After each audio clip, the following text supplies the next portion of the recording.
الحمد لله وكفى وسلام على عباده الذين اصطفى خصوصا على سيد الرسل وخاتم الأنبياء محمد المصطفى وعلى آله وأصحابه الأتقياء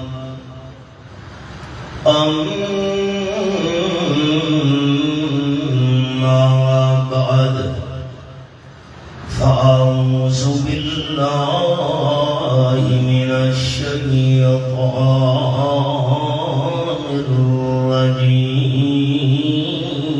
الرجيم بسم الله الرحمن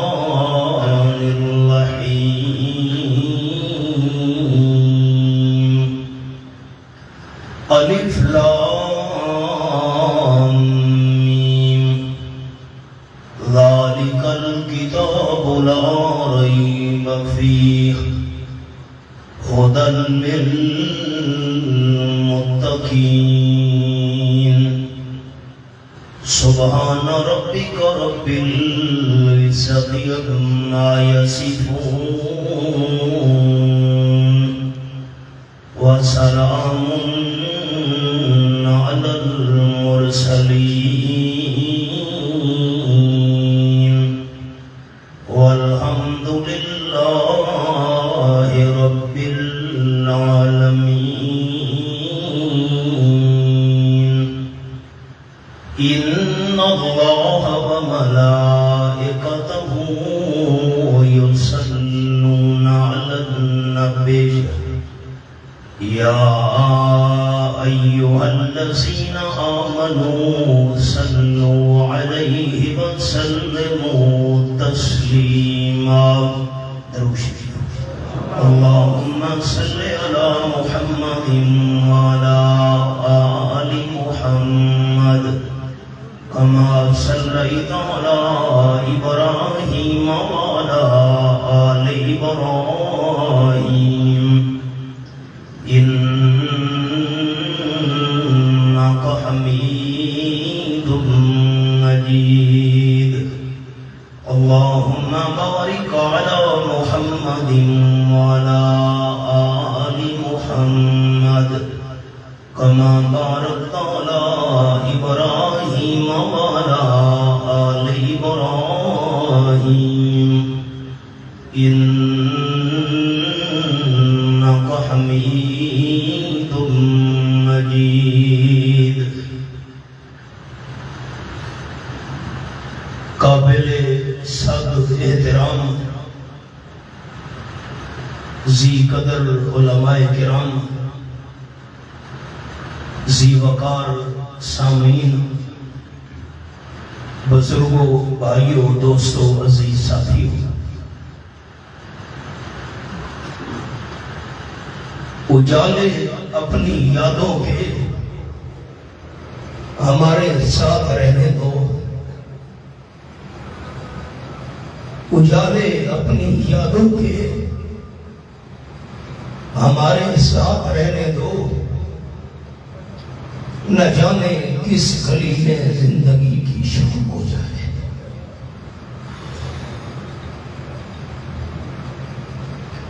آج مسجد نور میں حاضر ہونے کے بعد بے اختیار برادر مکرم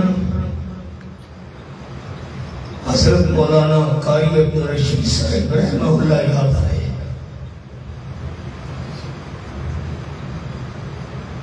سن 1995 سے لے کر ان کی وفات تک 29 سالہ ہماری رفاقت رہی ہے کی زندگی میں اس مسجد میں بھی بارہا مجھے حاضری کی توفیق ہوئی، کمر باندھے ہوئے چلنے کوئی ہم سب یار بیٹھے ہیں،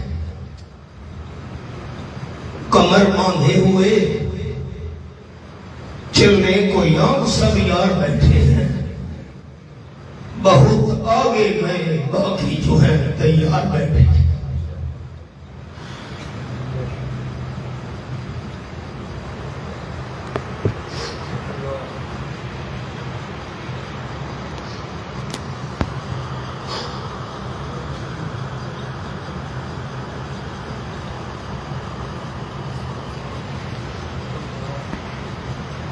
ہمارے پاس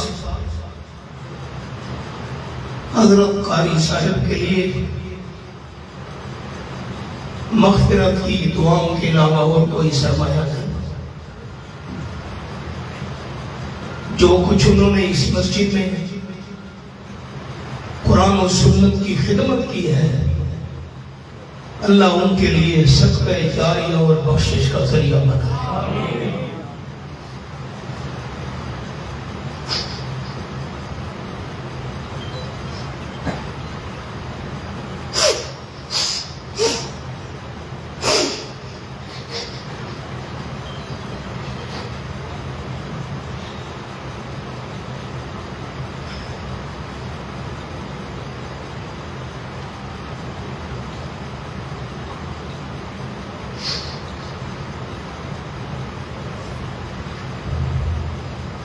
اللہ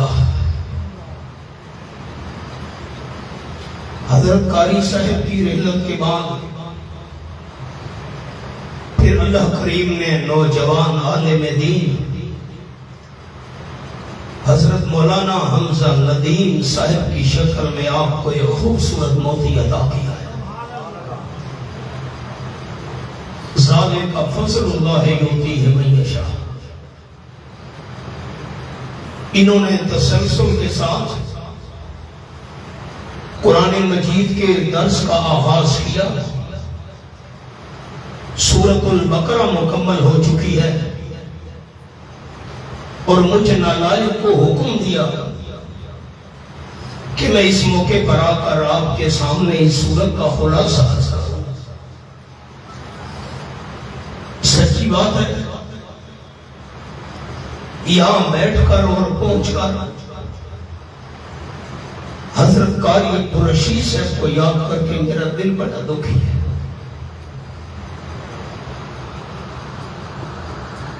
بڑی حسین یادیں وابستہ ہیں،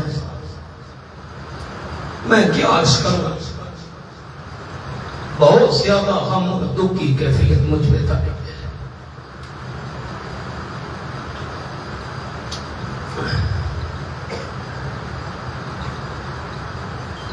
مجلس تو ہے بڑی علمی، میں کوشش کروں گا کہ آسان انداز میں چند باتیں آپ کے سامنے عرض کروں۔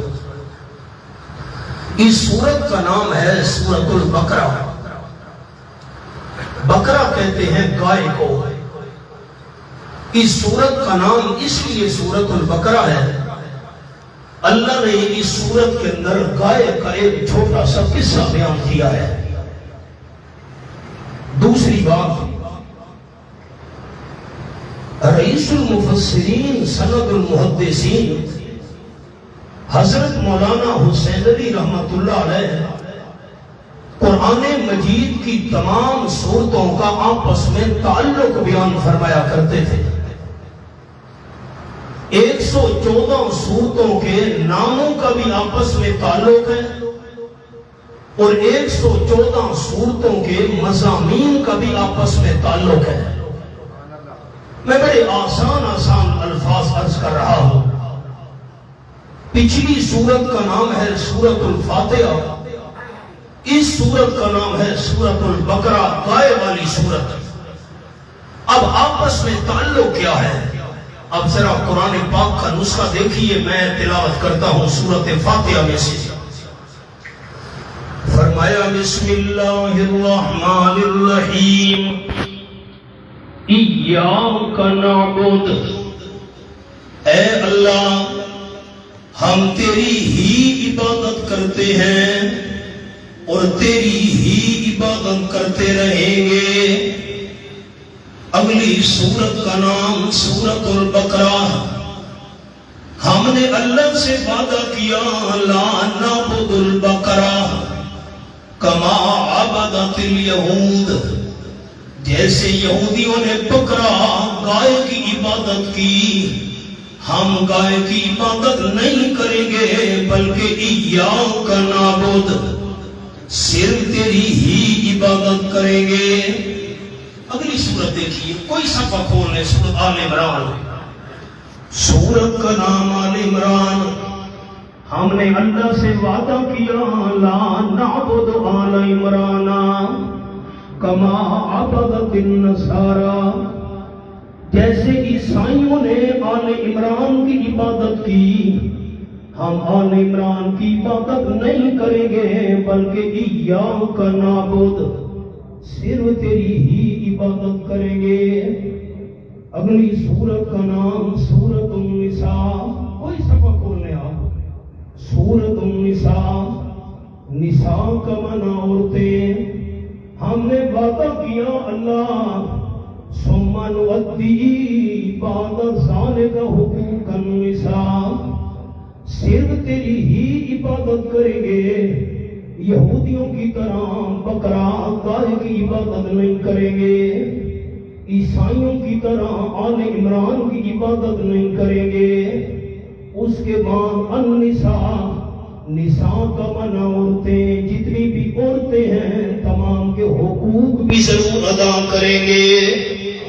والدہ ہے، بیٹی ہے، بہن ہے یا بیوی ہے، النساء تمام عورتوں کے حقوق بھی ضرور ادا کریں گے۔ اگلی سورت کا نام سورت المائدہ۔ مائدہ کا معنی دسترخوان۔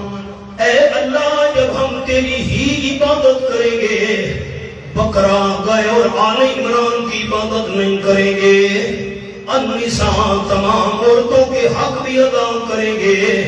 اب اللہم ربنا انزل علینا مائدۃ من السماء، اللہ ہمارے اوپر، مائدہ کا معنی دسترخوان، اللہ ہمارے اوپر آسمان سے رحمت کا مائدہ اور دسترخوان نازل فرما۔ اگلی سورت، سورت کا نام سورت الانعام۔ انعام کا معنی جانور۔ اب میری طرف دیکھیں سارے بزرگ، سارے دوست، توجہ کیجئے گا۔ انعام کا معنی جانور۔ اللہ نے فرمایا رحمت کا مائدہ مانگنے والوں، رحمت کا دسترخوان مانگنے والوں، انی منزلها بے شرط اللہ تجعلوا لغیر اللہ من الحرث والانعام نصیبا، میں اللہ رحمت کا مائدہ اور دسترخوان آسمان سے تم پر نازل کروں گا، لیکن شرط یہ ہے انعام، جانوروں میں سے، انعام کا معنی جانور، جانوروں میں سے، کھیتیوں میں سے غیر اللہ کے حصے نہ نکالنا، حصے صرف جانوروں میں سے میں اللہ کے نام کے نکالنا۔ اگلی صورت آ گئی جی۔ اگلی صورت کا نام ہے الاعراف۔ میرے طرف دیکھیے جی، اعراف یہ جنت اور جہنم کے درمیان ایک مقام ہے، وہاں جنت والا مزہ بھی نہیں ہوگا، جہنم والی سختی بھی نہیں ہوگی۔ آرام میں وہ لوگ رہیں گے جن کی نیکیاں اور گناہ برابر ہوئے۔ اللہ نے فرمایا رحمت کا مائدہ مانگنے والوں، رحمت کا دسترخوان نازل کروں گا، انعام جانوروں میں سے غیروں کے حصے نہ نکالنا، صرف مائدہ نہیں، میں اللہ تمہیں اعراف سے نکال کر جنت میں داخل کروں گا۔ اگلی سورت سورت الانفال۔ کوئی صفحہ کھولنے آپ۔ سورت الانفال۔ انفال نفل کی جمع مال غنیمت۔ پھر کر دیکھے گا دشمنان اسلام کے ساتھ جہاد ہوا، ان کا جو جہاد کے بعد مال قبضے میں آیا، اس کو کہتے الانفال، مال غنیمت۔ اللہ نے فرمایا، جملہ سنیے میری طرف دیکھ کر سارے دوست، آرام سے نکال کر جنت میں داخل کرنا یہ تو قیامت کے بعد کا معاملہ ہے۔ میں اللہ تمہیں دنیا میں بھی انفال دوں گا، مال غنیمت دوں گا، لیکن شرط یہ ہے سورۃ توبہ، شرک سے توبہ کر لو۔ اگلی سورت کا نام پڑھیے سورۃ یونس، اور شرک سے توبہ ویسے کرنا جیسے یونس علیہ السلام کی قوم نے سچی توبہ کی تھی۔ یہ ایک انداز میں نے آپ کو سنا دیا۔ حضرت مولا حمزہ ندیم صاحب مسلسل درس قرآن میں آپ کو یہ انداز سناتے رہیں گے، نمونہ میں نے آپ کو سنا دیا۔ اب آئیے، یہ تو میں نے نام کا تعلق بتایا، اللہ ہم صرف تیری ہی عبادت کریں گے، بکرا گائے کی عبادت نہیں کریں گے۔ اب سورۃ فاتحہ دیکھیے، سورۃ فاتحہ کے اندر ہم نے اللہ سے دعا مانگی، اہدنا الصراط المستقیم۔ دیکھیے قرآن دیکھنا بھی ثواب ہے، جیسے قرآن کانوں سے سننا عبادت ہے، زبان سے پڑھنا عبادت ہے، آنکھوں سے قرآن کی زیارت کرنا بھی عبادت ہے۔ ہم نے دعا مانگی اہدنا الصراط المستقیم، اللہ نے سیدھا راستہ دکھا۔ اللہ نے سورۃ البقرہ میں فرمایا ذالک الکتاب لا ریب فیہ، یہ قرآن سیدھا راستہ ہے۔ سیدھا راستہ مانگ رہے ہو، یہ قرآن ہے، اس میں کوئی شک نہیں، یہ کتاب صراط مستقیم ہے۔ پھر سورۃ فاتحہ کو دیکھیے، تین اللہ نے جماعتیں بیان کی ہیں سورۃ الفاتحہ میں۔ صراط الذین انعمت علیہم، اللہ ان لوگوں کے راستے پر ہمیں چلا جن پر تو نے انعام کیا۔ ایک نمبر دو، غیر المغضوب علیہم، جن پر تیرا غضب نازل ہوا ان کے راستے پر نہ چلانا۔ نمبر تین، ولا الضالین، جو گمراہ ہو گئے اللہ ان کے راستے پر ہمیں نہ چلانا۔ میری تین انگلیاں دیکھیے، تین جماعتیں جن پر اللہ نے انعام کیا ایک، جن پر اللہ نے غضب کیا دو، جو گمراہ ہو گئے تین۔ یہ جو تین جماعتیں تھیں ان کی اللہ نے تفصیل سورۃ البقرہ میں بیان کر دی ہے۔ یہ تعلق عرض کر رہا ہوں۔ تیسرا تعلق سنیے، دونوں سورتوں کا آپس میں ربط کیا ہے، تعلق کیا ہے۔ سورۃ فاتحہ میں ہم نے عرض کی ایاک نعبد، اللہ ہم تیری ہی عبادت کرتے ہیں۔ کوئی پوچھے کیوں اللہ ہی کی عبادت کرتے ہیں، اللہ نے سورۃ البقرہ میں اس بات پر دلائل بیان کر دیے۔ ابھی حوالہ عرض کرتا ہوں، اب میرا جملہ سن لیں۔ دورے تفسیر کے اندر میں 40 ربط لکھوایا کرتا ہوں ساتھیوں کو۔ سورۃ فاتحہ اور سورۃ البقرہ میں 40 قسم کا تعلق ہے، 40 قسم کا۔ میں نے آپ کو 3 تعلق بتا دیے۔ ہم نے اللہ سے دعا کی ہمیں سیدھا راستہ دکھا، اللہ نے فرمایا یہ کتاب سیدھا راستہ ہے، ذالک الکتاب۔ 3 جماعتیں ہیں، ان کی تفسیر سورۃ البقرہ میں ہے۔ نمبر 3، ایاک نعبد، عبادت کے لائق صرف اللہ ہے، اس کی دلیلیں اللہ نے سورۃ البقرہ میں بیان کی ہیں۔ اللہ ہی کی عبادت کیوں کرنی ہے، یہ دلیل، یہ دلیل، یہ دلیل، یہ دلیل۔ اتنے تک بات سمجھ آ گئی؟ بات ہے تو بڑی علمی، مولانا حمزہ ندیم صاحب نے بڑا علمی موضوع میرے ذمہ لگا دیا نا، سورۃ بقرہ کا خلاصہ، تو بات تو بڑی علمی ہے۔ کوشش کر رہا ہوں آسان انداز میں آپ کو سناؤں۔ اچھا، جب آپ قرآن مجید کی تلاوت شروع کرتے ہیں، میں نے بھی ابھی جب خطبے میں تلاوت کی ہے آیات کی، تو سب سے پہلے میں نے پڑھا اعوذ باللہ من الشیطان الرجیم۔ کبھی غور کیجیے ہم اعوذ باللہ کیوں پڑھتے ہیں، میری طرف دیکھنا ہے ساتھیوں نے، سب کھائیے۔ انسان کے دشمن 2 قسم کے ہوتے ہیں۔ ایک دشمن ہوتا ہے زہری نظر آنے والا، جو نظر آنے والا دشمن ہو اس سے مقابلہ بڑا آسان ہوتا ہے، نظر جو آ رہا ہے، اور دوسرا ہوتا ہے باطنی دشمن، خفیہ دشمن جو نظر نہیں آتا۔ شیطان ہمارا خفیہ دشمن ہے، باطنی دشمن ہے، نظر بھی نہیں آتا۔ اور نمبر 2، جان کا دشمن نہیں، مال کا دشمن نہیں، اولاد کا دشمن نہیں، ہماری سب سے قیمتی چیز ایمان کا دشمن ہے۔ نظر بھی نہیں آتا ہے بھی قیمتی چیز ایمان کا دشمن۔ میری طرف دیکھیے گا، میرا لفظ یاد رکھنا ہے دوستوں نے، دشمن کا مقابلہ کرنے کے لیے ہتھیار کی ضرورت ہوتی ہے۔ فرمایا بندہ جب وہ قرآن پاک کی تلاوت کرنے لگے، سب سے پہلے پڑھنا ہے اعوذ باللہ من الشیطان الرجیم۔ شیطان دشمن کا مقابلہ کرنے کے لیے اعوذ باللہ ہتھیار ہے۔ میں آپ کے لیے دعا کروں گا، میرا وعدہ ہے، میں اللہ کے گھر میں باوضو بیٹھا ہوں، لیکن آپ مجھے ہتھیار کا لفظ اونچا سنائیں گے، میں ان کے لیے دعا کروں گا۔ شیطان دشمن کا مقابلہ کرنے کے لیے اعوذ باللہ کیا ہے؟ ہتھیار۔ اعوذ باللہ کیا ہے؟ ہتھیار۔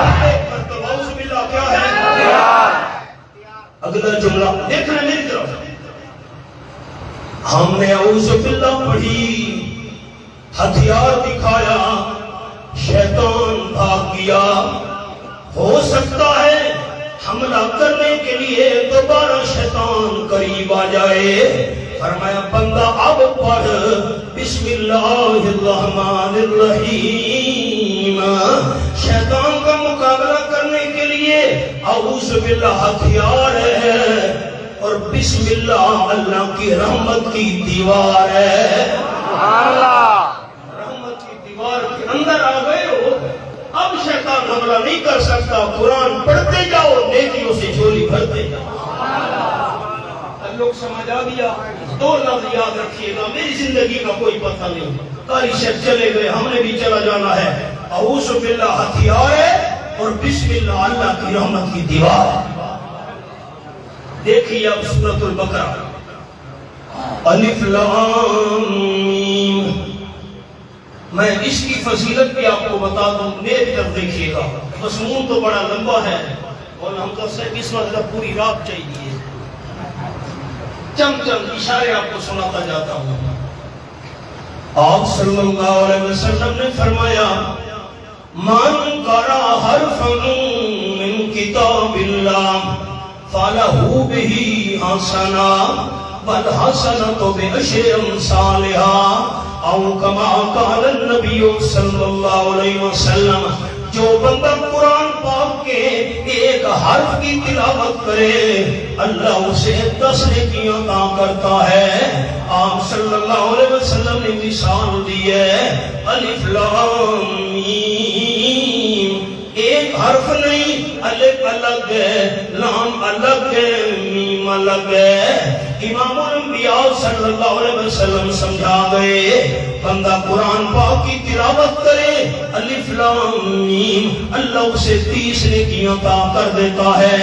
عجیب بات یہ ہے، الف کا کیا معنی، لام کا کیا معنی، میم کا کیا معنی، ان حرفوں کا معنی اللہ کے بغیر کوئی بھی نہیں جانتا۔ والے بھائیوں، آپ کے لیے تحفہ پیش کر رہا ہوں، میرا تحفہ قبول کیجئے گا۔ وہ کیسے؟ اگر کوئی بندہ آپ پر سوال کرے، بندہ قرآن کی تلاوت کرے، معنی نہیں آتا، ثواب کیسے ملے گا؟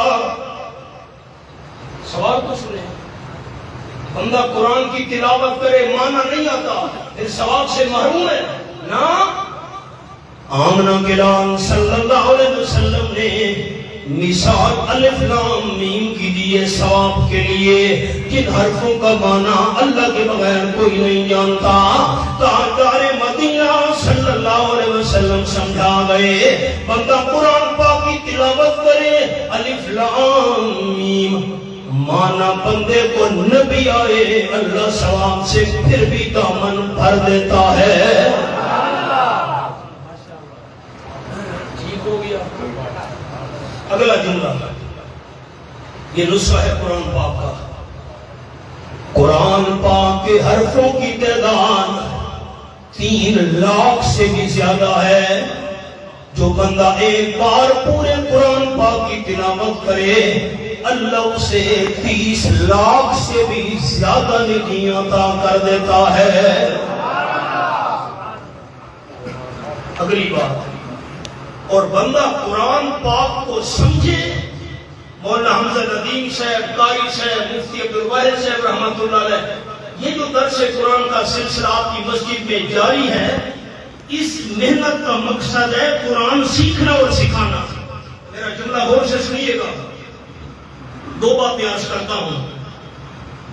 آپ صلی اللہ علیہ وسلم نے فرمایا میرے صحابہ کرام مجھے یہ بتاؤ، اگر کوئی بندہ صبح کی نماز پڑھنے کے بعد مدینہ طیبہ کی منڈی میں چلا جائے، وہاں جا کر کاروبار شروع کر دے، اشراق کی نماز سے پہلے واپس آ جائے، اہم ہی نہیں لگتا.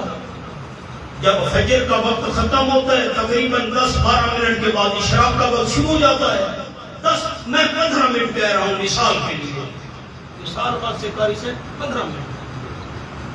ایک بندہ صبح کی نماز پڑھنے کے بعد مدینہ شریف کی منڈی میں چلا گیا، اشراق سے پہلے 10-15 منٹ میں کاروبار کر کے 2-3 سرخ اونٹنیاں نفع میں لے کر آیا. اس بندے کے بارے میں میرے صحابہ کرام آپ کا کیا خیال ہے؟ صحابہ کرام عرض کرنے لگے حضرت اتنی تھوڑی سی دیر میں جو بندہ 2-3 اونٹنیاں سرخ رنگ والی نفع میں لے کر آیا یہ بڑا خوش نصیب ہے. حبیب کبریا صلی اللہ علیہ وسلم نے فرمایا 2-3 سرخ اونٹنیاں اتنی فائدہ مند نہیں ہے جتنا قرآن پاک کی 2-3 آیات کو سمجھ لینا زیادہ ثواب ہے. اور حدیث سنیے، آپ صلی اللہ علیہ وسلم نے فرمایا، یہ مولانا حمزہ ندیم صاحب کے لیے 2 حدیثیں سناتا ہوں. آپ صلی اللہ علیہ وسلم نے فرمایا جو بندہ قرآن سکھائے، فرق سمجھنا ہے منڈی کے بھائیوں نے، ایک ہے قرآن پڑھنا پڑھانا، لفظ پڑھنا لفظ پڑھانا، نہ اس کی بات نہیں کر رہا، وہ الگ ثواب ہے. ایک ہے قرآن سمجھنا اور سمجھانا، سیکھنا اور سکھانا. معنی کیا ہے، مطلب کیا ہے، مفہوم کیا ہے قرآن پاک کا، یہ درس قرآن کی اس لیے محنت کی جا رہی ہے. آپ نے فرمایا جو بندہ قرآن پاک کی ایک آیت دوسرے کو سکھائے، سمجھائے، معنی مطلب بتائے، اللہ اسے 100 رکعت مقبول نوافل کا ثواب عطا کرتا ہے. اور جو بندہ قرآن کی ایک آیت کو سیکھ لے، سمجھ لے، اللہ اسے 1000 مقبول نوافل کا ثواب عطا کرتا ہے. دوسرا جملہ دھیان سے سنیے، قال النبی صلی اللہ علیہ وسلم خیرکم من تعلم القرآن وعلمہ او کما قال النبی صلی اللہ علیہ وسلم. آپ نے فرمایا تم سب میں سے بہترین بندہ وہ ہے جو خود بھی قرآن سیکھے، دوسرے کو بھی قرآن سکھائے. پڑھنا پڑھانا اور چیز ہے، میں سیکھنے سکھانے کی بات کر رہا ہوں. معنی کیا ہے، مطلب کیا ہے، مفہوم کیا ہے، آیت کہتی کیا ہے. قرآن سیکھنے سکھانے والا بندہ تمام کائنات کے بندوں میں سے بہتر ہے. تو مسئلہ سمجھ آ گیا، قرآن سیکھنے اور سکھانے والی جماعت تمام جماعتوں میں سے بہتر ہے. یہ بھی اللہ نے رسالت ہمارے کابرین کو بخشا، قرآن سیکھنے سکھانے والی محنت. یہ تو میں نے الف لام میم پر گفتگو کی ہے. اب آپ دوستوں نے کیا سمجھا ہے، میں قرآن کی تلاوت کروں، آپ تلاوت کریں، الف لام میم، ہمیں معنی نہیں آتا، ثواب نہیں ملے گا؟ جی ملے گا۔ حضور نے مثال امین کی دی ہے جس کا معنی اللہ کے بغیر کوئی نہیں جانتا، ایک ایک حرف کے بدل میں 10 نیکیاں۔ اب دیکھیں میں خلاصہ سناؤں، ذالک الکتاب لا ریب فیہ ھدی للمتقین، یہ وہ عظیم شان کتاب ہے، اس میں کوئی شک نہیں ہے، اللہ کریم کی طرف سے نازل شدہ ہے، ھدی للمتقین، متقین کو پکا کرنے والی کتاب ہے۔ میں علمی گفتگو نہیں کر رہا، آسان متقیاں نو پکا کرنے والی کتاب ہے۔ متقی کون؟ الذین یؤمنون بالغیب، جو بغیر دیکھے ایمان رکھنے والے ہیں، اللہ کو نہیں دیکھا، جنت جہنم کو نہیں دیکھا، فرشتوں کو نہیں دیکھا، لیکن ایمان ہے۔ وَيُقِيمُونَ الصَّلَاةَ، نماز کی بھی پابندی کرتے ہیں، مِمَّا رَزَقْنَاهُمْ يُنْفِقُونَ، جو چیزیں ہم نے ان کو دی ہیں اس میں سے خرچ بھی کرتے رہتے ہیں۔ وَالَّذِينَ يُؤْمِنُونَ بِمَا أُنزِلَ إِلَيْكَ وَمَا أُنزِلَ مِن قَبْلِكَ، آپ کی طرف جو کتاب اتاری گئی اس پر بھی ایمان رکھتے ہیں، آپ سے پہلے جو وہی اتری اس پر بھی ایمان رکھتے ہیں۔ خیال کرنا، دیکھیے میری طرف، قرآن سمندر ہے، سمندر، آپ توجہ کریں، میں جملہ سناؤں، آپ کی طرف جو وہی اتری میرے محبوب اس کو بھی مانتے ہیں، آپ سے پہلے بھی جو وہی اتری اس کو بھی مانتے ہیں۔ ختم نبوت کا مسئلہ سمجھ آ گیا، اگر آمنہ کے لال کے بعد بھی وہی نازل ہونی ہوتی اللہ اس کو بھی ذکر کر دیتا۔ آپ پر وحی کا سلسلہ بند ہو گیا، آمنہ کے لال کے بعد کسی پر وحی نہیں آئی۔ وَبِالْآخِرَةِ هُمْ يُوقِنُونَ، آخرت پر بھی یقین رکھتے ہیں، قیامت بھی برحق ہے۔ أُولَٰئِکَ عَلَىٰ هُدًى مِّن رَّبِّهِمْ وَأُولَٰئِکَ هُمُ الْمُفْلِحُونَ، انہی صفات والے ہدایت پر ہیں، جو ہدایت ان کو رب کی طرف سے ملی ہے، یہی لوگ ہیں کامیاب ہونے والے۔ یہ پہلی جماعت کی تفصیل آ گئی جن پر اللہ نے انعام کیا تھا، صراط الذین انعمت علیہم۔ آگے ان الذین کفروا، اب میں خلاصہ سنا رہا ہوں، دوسری جماعت کا ذکر آ گیا، جنہوں نے کفر پر اڑ گئے، ضد کی ہے، اللہ نے ان پر مہر لگا دی ہے، وہ ایمان نہیں لائیں گے۔ یہ دوسری جماعت آ گئی، جو کفر پر اڑ گئے، ایمان نہیں لائیں گے، اللہ نے مہر لگا دی ان پر، یہ غیر المغضوب علیہم کی تفصیل آ گئی۔ وَمِنَ النَّاسِ مَن آگے دیکھیے، آگے، کیونکہ ایک ایک لفظ کو بیان کرنا مشکل ہے۔ وَمِنَ النَّاسِ مَن يَقُولُ آمَنَّا بِاللَّهِ، تفصیل تو مولانا حمزہ سے بیان کر چکے آپ کے سامنے کافی عرصے سے، یہ تیسری جماعت کی تفصیل آ گئی۔ ایک طرف دیکھیے گا میری 3 انگلیاں، انعام یافتہ لوگ جن پر غضب ہوا، کفر پر اڑ گئے۔ نمبر 3 وَلَضَّالِّينَ، گمراہ منافق لوگ۔ عجیب بات ہے، عجیب بات سنیے، جن پر انعام ہوا اللہ نے اتنی تفصیل ان کی بیان نہیں کی، جن پر غضب ہوا کفار کی اتنی تفصیل بیان نہیں کی۔ جو تیسری گمراہ لوگوں کی جماعت تھی، منافقین کی، اللہ نے زیادہ تفصیل بیان کی ہے، کیونکہ ہر دور میں خطرہ منافق سے زیادہ ہوا کرتا ہے۔ مولانا حمزہ ندیم صاحب کو اللہ نے توفیق دی، بیان کی، آپ کو سننے کی۔ سورۃ التوبہ میں جب یہ پہنچیں گے نا، سورۃ التوبہ میں انشاءاللہ آپ کو 63 نشانیاں بتائیں گے منافقین کی۔ سورۃ التوبہ میں اللہ نے 63 نشانیاں بیان کی ہیں منافقین کی۔ 63، کیوں؟ خطرہ منافقین سے زیادہ ہوتا ہے۔ اپنے تو اپنے ہوئے، مخالف تو مخالف ہوئے، جو اندرونی دشمن ہوتا ہے نا وہ زیادہ نقصان پہنچایا کرتا ہے۔ آگے آئیے، اب تفصیل بڑی ہے۔ مَثَلُهُمْ كَمَثَلِ الَّذِي اسْتَوْقَدَ نَارًا، میرے طرف دیکھیے، میں جملہ سناؤں۔ 3 جماعتیں تھیں، مومنین، کفار منافقین، اللہ نے دو جماعتوں کی مثال بیان کی، کفار کی مثال بیان کی، منافقین کی مثال بیان کی، مومنوں کی مثال بیان نہیں کی، یہ تو اپنے تھے۔ کافروں کی مثال بیان کی۔ خلاصہ سنیے، میری طرف دیکھیے گا۔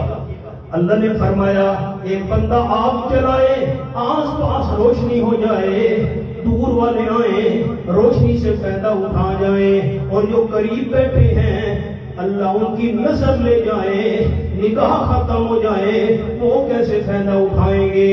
میرے محبوب نے آگ جلائی، اسلام کی دعوت شروع کی، چراغ روشن کیا، قریب والے محروم رہ گئے، حبشے والا بلال فیض پا گیا، حسن بصرہ بلال الحبش، صہیب روم سے خاک مکہ، ابو جہل نیچ العجمیس، حضرت صہیب روم سے آیا، حضرت بلال حبشہ سے آیا، دور والے فیض پا گئے، چراغ جل رہا ہے، قریب والے محروم رہ گئے، اپنی اپنی قسمت۔ منافقین کی اللہ نے آگے مثال دی، فائدہ دیکھتے ہیں تو ذرا ایمان کے قریب ہو جاتے ہیں، کوئی مصیبت آئے پھر ایمان سے دور ہونا شروع ہو جاتے ہیں۔ تین جماعتوں کی تفصیل بیان کرنے کے بعد اب خیال، یا ایھا الناس اعبدوا ربکم الذی خلقکم والذین من قبلکم لعلکم تتقون۔ ابھی آپ کو جملہ سنایا، ایاک نعبد، اللہ ہم تیری ہی عبادت کرتے ہیں۔ کیوں؟ اللہ نے دلیلیں بیان کی ہیں، میں اللہ ہی کی عبادت کیوں کرنی ہے۔ یا ایھا الناس، اے لوگوں، اعبدوا ربکم، عبادت کرو صرف اپنے پروردگار کی۔ کیوں؟ الذی خلقکم، جس اللہ نے تمہیں پیدا کیا، والذین من قبلکم، ان کو بھی پیدا کیا جو تم سے پہلے تھے، باپ دادا کو بھی پیدا کرنے والا اللہ۔ اب اپنا خیال سے سنیے گا، تمہیں پیدا کرنے والا میں اللہ، تمہارے باپ دادا کو پیدا کرنے والا میں اللہ، تو عبادت کے لین میں صرف اللہ۔ آگے تفصیل میں نہیں جا رہا، تفصیل بڑی ہے۔ الذی جعل لکم الارض فراشا، وہ اللہ جس نے تمہارے لیے زمین کو بچھونا بنا دیا، بستر بنا دیا، والسماء بنا، آسمان کو چھت بنا دیا، وانزل من السماء ماء، اور اللہ نے بلندی سے رحمت کا پانی نازل کر دیا بارش والا، فاخرج به من الثمرات رزقا لکم، بارش کے پانی کے ذریعے مختلف میوے اللہ نے نکالے تمہارے کھانے کے لیے۔ ہمیں تو دیکھنا ہے، سر اٹھائیے، تمہیں پیدا کرنے والا اللہ، تمہارے باپ دادا کو پیدا کرنے۔ اب آپ نے اللہ کا نام لینا ہے، میں جب بات ختم کروں سارے دوست یاد رہے، تمہیں پیدا کرنے والا اللہ، تمہارے باپ دادا کو پیدا کرنے والا اللہ۔ نمبر 3 خیال کیجئے گا، زمین کو بچھونا بنانے والا اللہ۔ نمبر 4 آسمان کو چھت بنانے والا اللہ، بارش نازل کر کے مختلف میوے اگانے والا اللہ، تو عبادت کے لین میں صرف میرا سوال ہے آپ دوستوں پر، یہ جو سارے کام ہیں، پیدا کرنا ہمیں، باپ دادا کو، زمین کو فرش بنانا، بچھونا بنانا، آسمان کو چھت بنانا، میرا سوال خیال سے سنیے گا سارے دوست، آسمان کو چھت بنانا، بارش نازل کرنا، بارش کے ذریعے میوے نکالنا، اللہ کے بغیر یہ کام کون کر سکتا ہے؟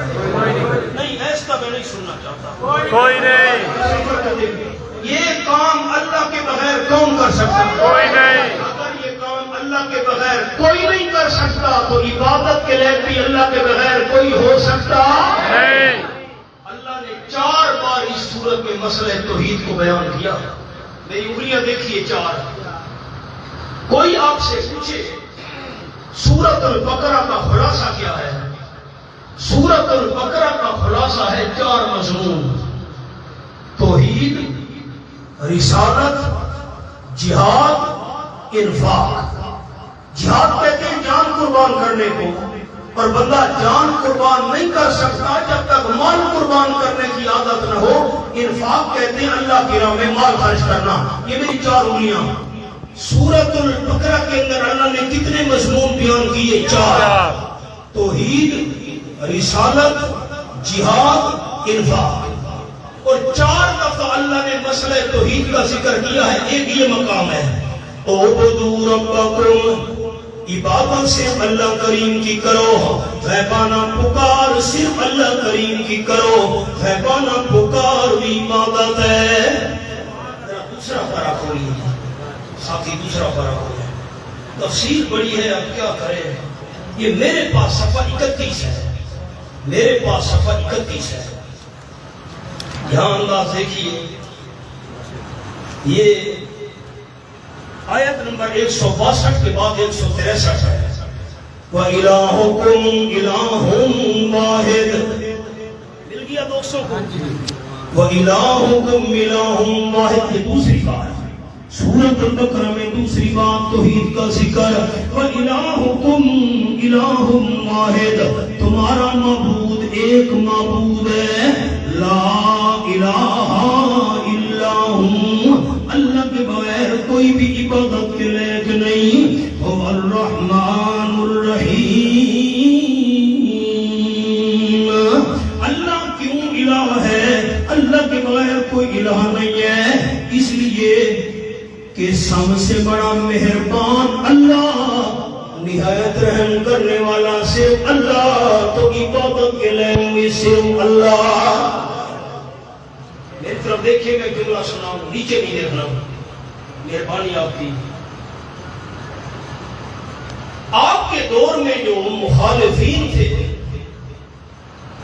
چاہے وہ مکہ والے تھے یا یہود و نصارہ، 3 قسم کا شرک تھا ان کے اندر۔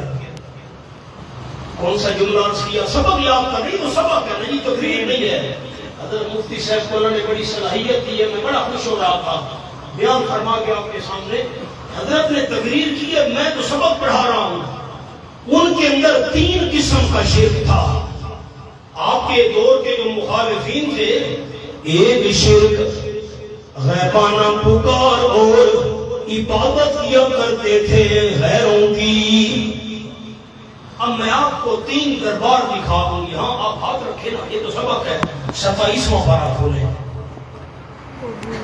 کئی صحیح سے بھی سوال ہی پوچھنے منڈی والے دوستوں کو، میں دیکھنا میں دیکھنا پہ جواب کی دینے۔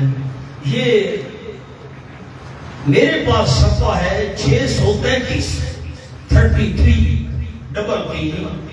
سورۃ النجم 27واں پارہ اور آیت نمبر 19 اور 20، یہ 5ویں سطر ہے میرے سامنے۔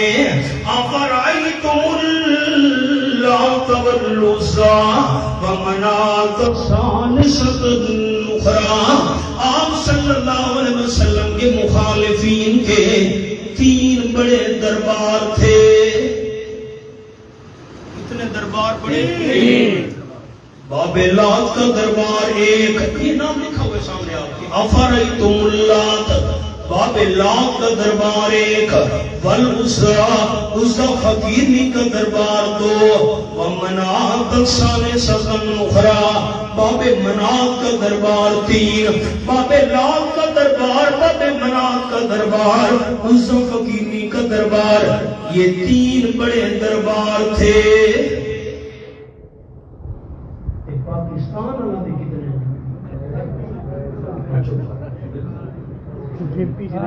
پاکستانیاں دے کتنے ان کے تو 3 کی قرآن میں نام آ گیا، 3 بڑے دربار۔ اچھا اب خیال، ایک شرک ان کی غیبانہ پکار کرتے تھے، یا عزیٰ یا لات یا منات، ان کی عبادت کیا کرتے تھے، رکوع سجدہ طواف۔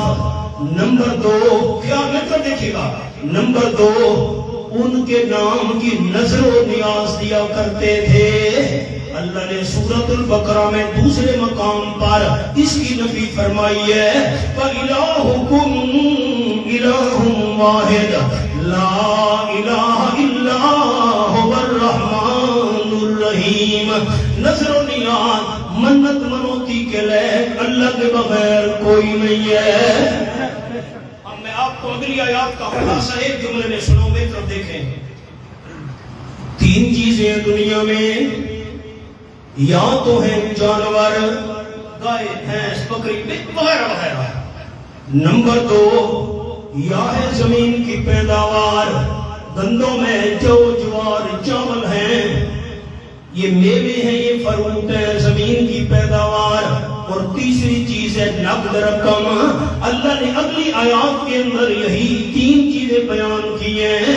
فرمایا جانور پیدا کرنے والا بھی اللہ ہے, تمہاری کھیتی اور پھل فروٹ پیدا کرنے والا بھی اللہ ہے. اور نمبر تین تجارت کے مال کے ذریعے تمہیں نقد رقم عطا کرنے والا بھی اللہ ہے.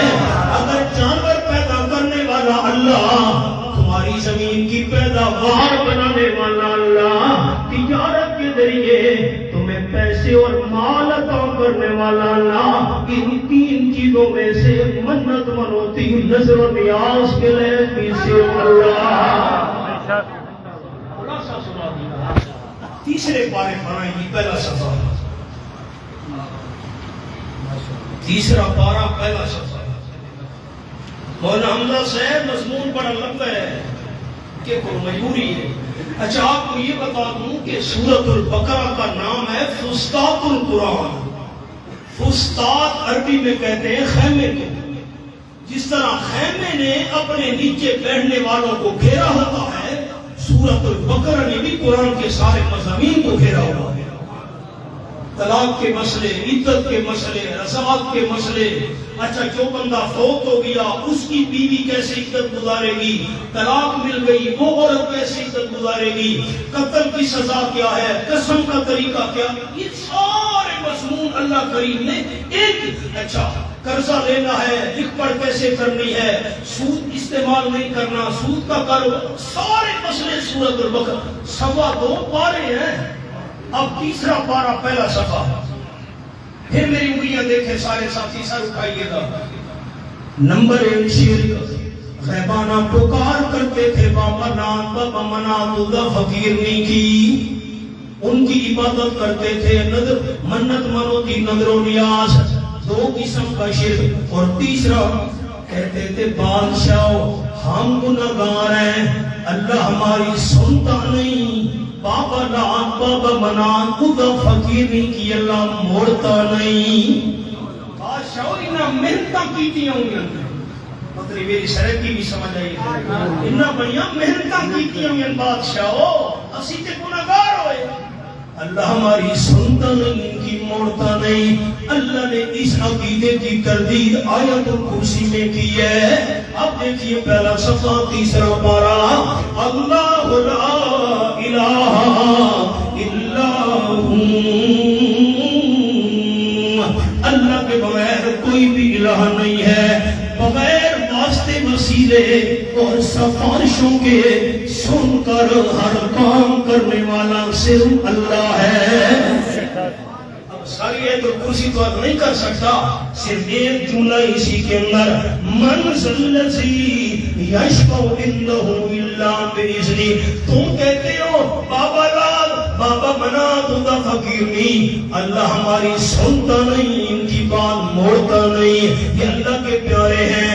فرمایا بات موڑنا تو بات کی بات ہے. من ذی یشفع عنده, کون ہے جو اللہ کے سامنے سفارش کے لیے زبان کھول سکے. اللہ کے سامنے تو زبان کھولنے کی جرأت کسی کو نہیں ہوگی. الا باذنہ, اللہ نے اجازت دی تب سفارش ہوگی. اللہ کی اجازت کے بغیر کوئی بھی زبان نہیں ہلا سکے گا. چوتھے نمبر پر مسئلہ توحید بیان کیا. بالکل آخری کو دیکھیں, سورۃ البقرہ مکمل ہو رہی ہے. یہ میرے پاس صفحہ 60 آخری رکوع, بالکل آخری رکوع. للہ ما فی السماوات و ما فی الارض, للہ ما فی السماوات و ما فی الارض. رئیس المفسرین حضرت مولانا حسین علی رحمۃ اللہ علیہ نے فرمایا ہمارے دادا استاد حضرت شیخ القرآن مولانا غلام اللہ خان رحمۃ اللہ علیہ نے فرمایا ہمارے دادا استاد شیخ القرآن حضرت مولانا محمد طاہر پنجپیری رحمۃ اللہ علیہ نے فرمایا اللہ کریم نے چوتھی بار دلیل بیان کی ہے عبادت صرف اللہ کی کرنی ہے، نظر و نیاز صرف اللہ کے نام کی دینی ہے، اللہ کے سامنے کسی کو شفیع غالب نہیں سمجھنا، اللہ اس کی موڑتا نہیں ہماری سنتا نہیں ہے. یہ 3 دفعہ شرک کی تردید کرنے کے بعد آخر میں توحید کی دلیل بیان کی. للہ ما فی السماوات و ما فی الارض. آسمانوں میں جو کچھ ہے، زمین میں جو کچھ ہے، تمام کی تمام چیزوں کا مالک اللہ ہے، تو عبادت کے لین سے اللہ ہے. پہلا پارہ کھولی، بڑی تفصیل ہے، کیا کروں. اب آپ کو ایک اور اشارہ عرض کرتا ہوں. پہلا پارہ میں صفحہ عرض کرتا ہوں، ذرا اب میں دوسرا مضمون شروع کر رہا ہوں. یہ صفحہ ہے 24. دوسرا مضمون ہے رسالت، اور یہ آیت نمبر 123 کے بعد 124 نیچے دیکھیں نا، 2-3 سطریں ہیں. وَإِذِ ابْتَلَىٰ إِبْرَاهِيمَ رَبُّهُ بِكَلِمَاتٍ. یہاں سے رسالت کا مسئلہ اللہ نے شروع کر دیا. میری طرف دیکھیے گا، جملہ پہلے سن لیں. یہودی، عیسائی، مشرکین مکہ تینوں کے تینوں حضرت ابراہیم علیہ السلام کی طرف نسبت کرتے تھے. یہودی کہتے تھے ہم ابراہیم علیہ السلام کو ماننے والے ہیں، عیسائی کہتے تھے ہم ابراہیم علیہ السلام کو مانتے ہیں، مشرکین مکہ کہتے تھے ہم تو ابراہیم علیہ السلام کی اولاد ہیں، حضرت ابراہیم کو ہم ماننے والے ہیں. اللہ نے مسئلہ رسالت شروع کرتے وقت ذکر بھی حضرت ابراہیم علیہ السلام کا کیا. حضرت ابراہیم علیہ السلام کو ماننے والوں، حضرت ابراہیم نے آخری پیغمبر کے لیے دعائیں مانگی تھی. تم کیسے ابراہیم علیہ السلام کو مانتے ہو جس نبی کے لیے حضرت خلیل نے دعائیں مانگی تھی؟ تم اسی پیغمبر کی مخالفت کر رہے ہو. آپ ایک جملہ سنیے، اور ایسے ہی مقام مل گیا. ابراہیم علیہ السلام نے بیت اللہ بنایا، آخری پیغمبر کے لیے دعائیں مانگی، بڑی قربانیاں لگی. وَإِذِ ابْتَلَىٰ إِبْرَاهِيمَ رَبُّهُ بِكَلِمَاتٍ. اور جب امتحان لیا حضرت ابراہیم علیہ السلام کا اس کے رب نے بِكَلِمَاتٍ، چند باتوں کے ساتھ، چند باتوں کے ساتھ اللہ نے امتحان لیا. فَأَتَمَّهُمْ. مولانا حمزہ آپ کے منڈی کے 2 سریکی جانتے ہوتے ہیں، میں سریکی کا جملہ سنانا چاہتا ہوں. اب میری طرف دیکھیں نا سر اٹھا کر. اللہ نے حضرت ابراہیم علیہ السلام کا امتحان لیا. اللہ رزلٹ کیا نکلا، نتیجہ کیا نکلا؟ فرمایا فاتمہم. حضرت ابراہیم اپنی کڑ نہیں لگن دیتی. سبحان اللہ. یہ سریکی بھی سمجھ آئیے، سریکی دوستوں کو سمجھ آئیے. یہ سچ سریکی ابراہیم علیہ السلام اپنی کڑ نہیں لگن دیتی. حضرت ابراہیم علیہ السلام ہر پرچے میں فرسٹ آیا، کڑ نہیں لگن دیتی. آگے اللہ نے فرمایا میرے خلیل قال انی جاعلک للناس اماما. میں اللہ آپ کو تمام لوگوں کا امام بنانے والا ہوں. تحفہ لے لے میرا تحفہ. تمام لوگوں کو میرے خلیل آپ ہر امتحان میں فرسٹ آئے، کانڈ نہیں لگڑ دیتی، لوگوں کا امام بنانے والا ہوں. کیا مطلب؟ آپ نے یہی جملہ ایک میرا یاد رکھ لیا، میری حاضری کا حق ادا ہو گیا. تو کیسے؟ تمام لوگوں کا امام بنانے والا ہوں. آج کے بعد میرے خلیل جو بھی پیغمبر آئے گا آپ کی اولاد میں سے ہوگا. کیا مطلب؟ آج کے بعد جو بھی نبی ہوگا آپ کی اولاد میں سے ہوگا. میری انگلیاں دیکھنا، حضرت ابراہیم علیہ السلام کے دو بیٹے، بڑے بیٹے کا نام حضرت اسماعیل علیہ السلام، دوسرے بیٹے کا نام حضرت اسحاق علیہ السلام۔ حضرت اسحاق علیہ السلام کی لڑی میں سے اللہ نے 4,500 پیغمبر بھیجے، اور حضرت اسماعیل علیہ السلام والی لڑی میں سے اللہ نے صرف آمنہ کے لال صلی اللہ علیہ وسلم کو نبی بنا کر بھیجا۔ حضرت ابراہیم علیہ السلام کے بعد توجہ، حضرت ابراہیم علیہ السلام کے بعد امام الانبیاء صلی اللہ علیہ وسلم تک جتنے بھی پیغمبر آئے سارے حضرت ابراہیم علیہ السلام کی اولاد میں سے تھے۔ میرے خلیل، آج کے بعد جو بھی پیغمبر آئے گا آپ کی اولاد میں سے ہوگا، اور جو آپ کی اولاد میں سے نہ ہوا وہ سچا نبی نہیں ہو سکتا۔ پتہ نہیں یہ جملہ ہی سمجھ آیا کہ نہیں آیا؟ نہیں آیا، نہیں آیا، آگے بے شک خاتم دین جھگڑے کا نام نہیں ہے، دین تو سمجھنے سمجھانے کا نام ہے۔ ہم نے سوال کیا قادیانیت سے کہ مرزا صاحب تو حضرت ابراہیم علیہ السلام کی اولاد میں سے نہیں تھا، نہیں سوال سمجھ آیا؟ بے شک منڈی اور نہیں سوال سمجھ آیا؟ مرزا غلام احمد قادیانی تو ابراہیم علیہ السلام کی اولاد میں سے نہیں تھا، اور جو حضرت ابراہیم کے بعد ان کی اولاد میں سے نہ ہوا وہ سچا نبی ہو سکتا نہیں۔ آئیے بڑی تفصیل ہے۔ قال ومن ذریتی، میرے پیغمبر میں آپ کو لوگوں کا امام بنانے والا ہوں۔ حضرت ابراہیم علیہ السلام نے عرض کی ومن ذریتی، اب علماء کی محفلوں کو لطف آتا ہے، پھر یہ عطف تلقین ہے۔ قاری صاحب کی عرض کی تم، اب میں آسان مثال سناؤں آپ کو۔ عطف تلقین کا مطلب، میں نے مولانا سید الرحمان ہمارے بھائی ہیں، بیٹے ہیں، میں نے ان کو کہا میں آپ کو خریدوں گا، میری بات سنیے گا پھر یہ آئے سمجھ آئے گی، میں آپ کو خریدوں گا۔ انہوں نے کہا اور موبائل، اس کو کہتے ہیں عطف تلقین۔ میں نے کہا میں خریدوں گا، انہوں نے فرمایا کہ اور موبائل، اس کو کہتے ہیں عطف تلقین۔ اللہ نے فرمایا میرے خلیل میں آپ کو لوگوں کا امام بناؤں گا، حضرت نے بھی اور میری اولاد، ہمارے اولاد نہ وعدہ کوئی نہیں، آپ کی اولاد میں سے جو ظالم ہوا اس کے ساتھ میرا وعدہ نہیں۔ یہ عطف تلقین ہے۔ پھر آگے بیت اللہ کا اللہ نے ذکر کیا کیسے حضرت ابراہیم حضرت اسماعیل نے گھر بنایا، دعائیں مانگی ربنا تقبل منا، اللہ تیرا گھر بنانا ہمارا کام تھا، قبول کرنا تیرا کام ہے۔ اللہ گھر تو ہم نے بنا دیا، اس گھر کو آباد کرنے والا آخری پیغمبر بھی بھیج۔ اسلام دعائیں مانگ رہے ہیں اور تم مخالفت کر رہے ہو، یہودی عیسائی اور مشرکین مکہ۔ بڑی تفصیل ہے۔ دوسرا پارہ شروع ہو رہا ہے، ذرا دیکھیں ابتدا۔ دو اللہ کریم نے شبہات کے جواب دیے۔ میری طرف دیکھیے، آپ کو چھوٹا سا جملہ سناؤں، بڑا آسان۔ آپ صلی اللہ علیہ وسلم مکہ مکرمہ میں تھے، جنہوں خوش نصیب دوستوں نے حج کیا ہے یا عمرہ کیا ہے، انہوں نے مدینہ طیبہ میں مسجد قبلتین بھی دیکھی ہوگی، دو قبلوں والی مسجد، باقاعدہ وہ محراب بنے